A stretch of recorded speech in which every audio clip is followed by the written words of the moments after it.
আপনার কাছে কি মনে হয় যে রাজনীতি এখন আসলে মাঠের চেয়ে ফেসবুকেই বেশি সরব? আসলে রাজনীতি বিষয়টা আসলে ফেসবুকের বিষয় না। রাজনীতি বিষয়টা বাস্তবে এবং মাঠের বিষয়।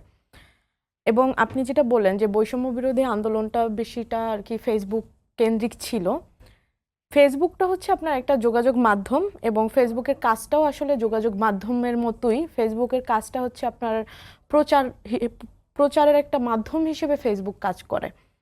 আর একই সাথে একটা প্রচার মাধ্যম যেহেতু ফেসবুক হচ্ছে ন্যারেটিভ বিল্ডিংয়েও একটা গুরুত্বপূর্ণ ভূমিকা রাখে। কিন্তু তার মানে এই নয় যে আমাদের রাজনীতিটা একদম ফেসবুক বেসড হয়ে গেছে, কারণ রাজনীতি আসলে দিন শেষে ওই মাঠেরই বিষয়, বাস্তবেরই বিষয়।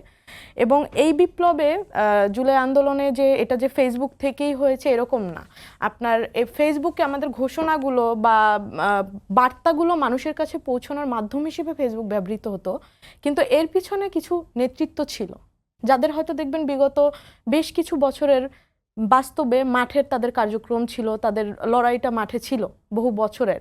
এবং 18-র কোটা আন্দোলনও এখানে একটা গুরুত্বপূর্ণ ভূমিকা পালন করেছে। ওখান থেকে কিছু নেতৃত্ব বের হয়েছে, নেতৃত্ব বিকশিত হয়েছে। কাজেই ফেসবুক আসলে একটা গুরুত্বপূর্ণ ভূমিকা রাখছে, কিন্তু এরকম না যে রাজনীতি আসলে ফেসবুক বেসড হয়ে গেছে বা সিদ্ধান্ত আসলে ফেসবুক থেকে আসছে। বা আমি যখন এক দফা ফেসবুকে ঘোষণা দেই তার মানে এই নয় যে আমি ফেসবুকে ঘোষণা দিয়েছি বলে এক দফা আসছে। মানুষের মনে ওই এক দফাটা চাওয়াটা ছিল, ওইটার প্রচারটা আপনার ফেসবুকে হতে পারে।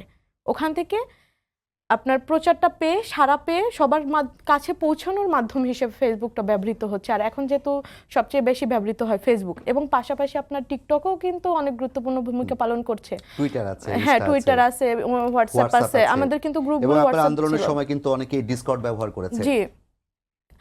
তো এই সব কিছু আসলে একটা যোগাযোগ মাধ্যম হিসেবে কাজ করে, এবং একটা যোগাযোগ মাধ্যম বা একটা টিভি চ্যানেল বা একটা সংবাদ পত্রিকা যেভাবে কাজ করে ন্যারেটিভ বিল্ডিং এর ক্ষেত্রে যে কাজ করে, ফেসবুকও সেম ভাবেই কাজ করে।